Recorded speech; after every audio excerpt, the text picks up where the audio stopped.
Hello everyone, I am Tacit, and today I'm going to be going over the Gems of War Wild Court faction as of the new Deep Delve variant. So Wild Court is a green-red faction associated to that of Divinian Fields.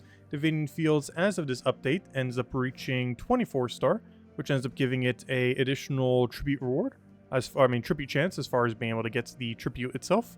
As far as the faction is concerned, the new Deep Delve variant is actually really similar to the normal layout. So here we have the normal layout, where basically the strategy is you would go over to this room right over here, right before the boss room, and then loop around the other section. And guess what you do for the other one? The exact same thing, and it's actually a little bit better. Kind of nice compared to what we previously got, City of Thieves, where it was definitively way worse of a Deep Delve variant. However, this one is a little bit better. So it follows the exact same premise where you go and head over to the room right before the boss room and then curve around the other section. The main difference here is that you have a higher multiplier initially, so you'll be able to go tier 4, tier 5 and be able to get that, whereas the other one is tier 3 and tier 4. This will make it a little bit harder to do the rush method if you're just looking to go straight to the final room. However, it will give you more multiplier earlier, so you'll get more overall loot from this new Deep Delve variant compared to before. Both of them include 3 treasure rooms scattered throughout that you can end up getting. Their locations are, I believe, slightly different, but for the most part, it doesn't really matter, since if you're going down this path, you'd be getting the 3 regardless, so it doesn't really matter necessarily where they're located, you'll be getting them by the end anyways. So essentially with both, you just go one before the boss room and then curve around their other section. And then you're good to go. And you just take out the boss room. So same strategy for both. This just gives you a little bit more multiplier up front, which just makes your overall reward slightly better by the end. As far as you're going through each one, it'll still be the same multiplier by the end, but each individual battle will give you slightly more reward. As far as the new troop, it's interesting in premise, but not really going to be used for anything.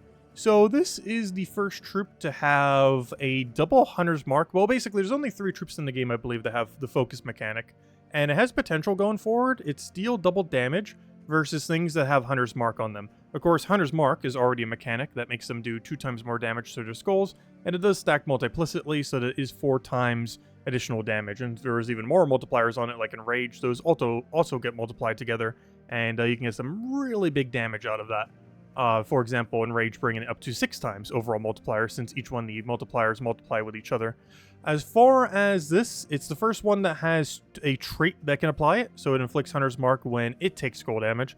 Unfortunately, this is not when it does skull damage, otherwise it would just basically be better web spinner, in which case, you know, you'd be doing 4 times damage to everything. Unfortunately, that's not how it works, so I really hope a troop eventually gets it, because it would basically become the new web spinner. It'll probably be a mythic if it ever does, though. Obviously, this normal epic probably not going to be getting it, but it's still an interesting mechanic, still has the potential to do 4 times, does have some synergy within the faction. However, the brown-green guy that we'll be showing in a moment with the team, just way tankier, and for the most part, you're just not really going to need this, both in the faction and outside of it. It just isn't going to be usable, unfortunately, but its premise does have potential going forward, so we'll have to wait and see if we get a better version of that as a legend or mythic into the future. Anyways, as far as teams, of course, as we mentioned before, they are all green-red restriction. You can copy-paste them all in the description below if you want to go use any of them. Even though it is a green-red restriction, you are allowed to use any colored hero weapon. So in this case, we are running the Obsidian Lebrum just as a general mana accumulation, using Marilith as our main mana accumulator, Leprechaun for that initial mana, and just using Diamantina for the one-shot for the more expensive team.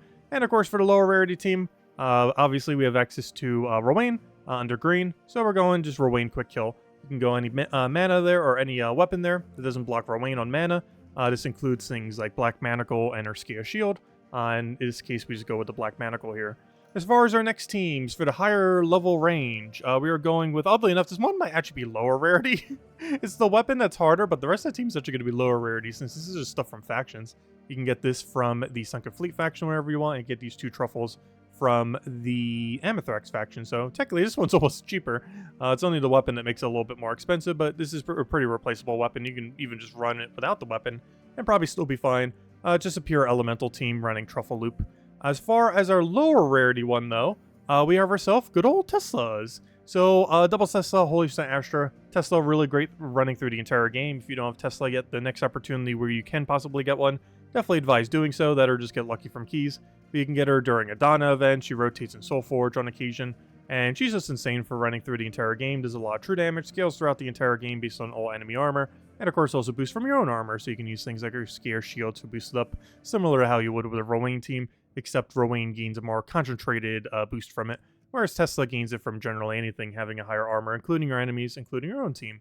And as far as pure faction is concerned, just Wild Knight. You can run one of him, or two of him, or three of him, or four of him. He's the only thing you really need. The rest of the team is just there to support him. He explodes a gem, so he already has his own mana accumulation and board control attached to himself. He gains a bunch of life and attack, so he already has everything he needs to win. Life to not die, attack to kill everything. It's also boosted by green if that already wasn't enough stats. And on top of all that, if that wasn't already enough ways to win, he has barrier, so he'll never die. On top of that, he also gets to inflict Hunter's Marks whenever he takes skull damage, and that does apply when they hit on barrier, so if they hit you with a skull on barrier, you will Hunter's Mark them, so you'll take 0 damage, and they'll be Hunter's Marked, meaning you'll do even more damage from the attack value you have. And if that's not enough, if they somehow hit through your barrier with skull, you have 33% reduction for it. So overall, yeah, he just solos the entire faction as a single unit.